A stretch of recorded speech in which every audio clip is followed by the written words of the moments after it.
بخښنه غواړم علما کرام به ناست دي په ورځ د آخرت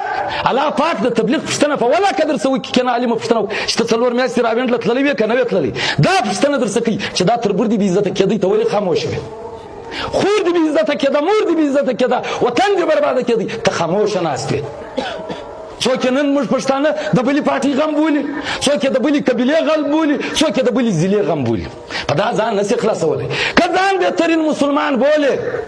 الله پاک په قرآن مجید کې فرمایي د نبي صلی الله علیه وسلم حدیث مبارک مفهوم دی چې په دنیا کې افضل ترین جهاد دا دی چې د وخت ظالم حکمران خلاف سپینه او صفا خبره وکړي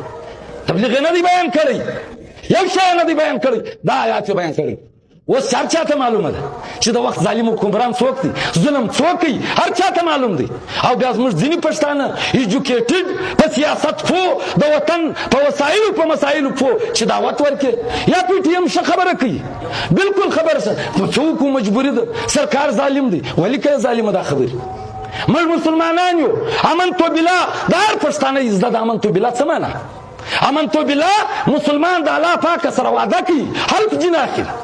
چې ما پر تا ایمان راوړی دي پر رسولانو مې راوړی دي په ورځ د آخرت مې راوړی دي پر مرګ پر ژوند مې راوړی دي پر ورځ چې ته مالک یې پر دا مې ایمان راوړی دي او د عزت او د بېعزتۍ ورکوونکی مالک ته پر دا مې ایمان راوړی دي مګر دلته چې تربور بېعزته کېږي دی رینجرز ته نشي ویلی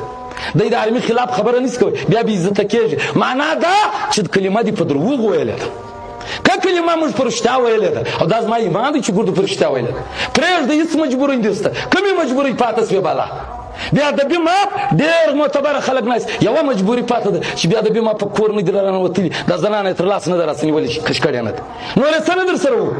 دا موږ چې پر کوم کور کې ناست یو پر دا کور سال جوړ شو څو کسان یې کې وشو پر کوم بنیاد یې کې وشو جواب یې ستا تر ننه پورې په کراچي کې تاسو ګرده ناست یاست 10 کاله یو نوم و بل نوم یې کوم کم نوم یې ورکوئ کم کلی پاته سو چې جنازه نه درله راله کم کور پاته سو چې ستا په 4 روپۍ جایداد نه در وسېځئ تر ننه پورې ستا څوک یې ونیول هغه چې د چا خلاف یې پایارونه و نن څوک ګورنر دی نن څوک وزیر اعظم دی هېڅ نشته مګر چې کله د فوج خپله خبره راشي چې پر 9 مۍ بیا واقعه کېږي بیا پی ټي آی والا وایي موږ نه ده کړې دوی وایي یا تئ کړې ده خالي د فوجانو و تصویرانو ته ورونه ور اچولي دي نور یې فوجي وځلی نه دی دی قیامت یې جوړ کړي توبه نعوذ بالله ته چې کعبه شریفه ور اخیستی